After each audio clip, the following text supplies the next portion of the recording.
শুক্রবার সকালে লন্ডনের প্রাণকেন্দ্রে অবস্থিত ইরানি দূতাবাসের সামনে ঘটে গেল এক উত্তেজনাপূর্ণ ও সহিংস ঘটনা, যা মুহূর্তে গোটা আন্তর্জাতিক গণমাধ্যমের দৃষ্টি কেড়ে নেয়। দূতাবাসের বাইরে চলছিল ইরানি সরকারের বিরুদ্ধে প্রতিবাদ। ঠিক সেই সময় দুইজন বিক্ষোভকারী হামলার শিকার হন। প্রত্যক্ষদর্শীদের মতে ঘটনাটি ঘটে যখন কিছু অজ্ঞাত পরিচয় ব্যক্তি আচমকা এই দুই বিক্ষোভকারীর উপর হামলা চালায়।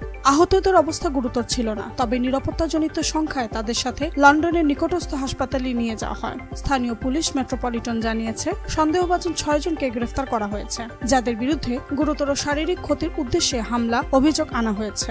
বর্তমানে তারা পুলিশি হেফাজতে রয়েছে এবং তদন্ত চলমান রয়েছে।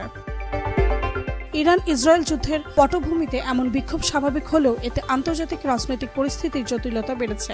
এমনকি মার্কিন যুক্তরাষ্ট্রের সাবেক প্রেসিডেন্ট ডোনাল্ড ট্রাম্পও এ বিষয়ে মন্তব্য করেছেন যে আগামী 2 সপ্তাহের মধ্যে আমেরিকা সরাসরি এই সংঘাতে জড়াবে কিনা সে বিষয়ে সিদ্ধান্ত জানানো হবে। লন্ডন মেট্রোপলিটন পুলিশ জানিয়েছে শুক্রবার সকাল 9:53 তারা প্রিন্স গেট SW1 এলাকায় গোলযোগের খবর পেয়ে দ্রুত ঘটনাস্থলে পৌঁছে যায়। সেখানে উপস্থিত হয়ে তারা পুরো এলাকাটিকে ঘিরে ফেলে এবং দ্রুত পরিস্থিতি নিয়ন্ত্রণে আনে। মেট্রোপলিটন পুলিশের মুখপাত্র জানিয়েছেন প্রাথমিক তদন্ত চললেও এখনো পর্যন্ত সুনির্দিষ্ট কোনো সন্ত্রাসী সংগঠনের সম্পৃক্ততা পাওয়া যায়নি। ইতিমধ্যে ব্রিটিশ সরকার দূতাবাসগুলোর নিরাপত্তা বাড়ানোর উদ্যোগ নিয়েছে যেন এ ধরনের ঘটনা আর না ঘটে।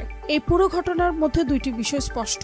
ইরান ইসরায়েল সংকট আন্তর্জাতিক অঙ্গনেও ছড়িয়ে পড়েছে এবং পশ্চিমা দেশগুলো এই ঘটনার মাধ্যমে নতুন রাজনৈতিক চাপে পড়েছে।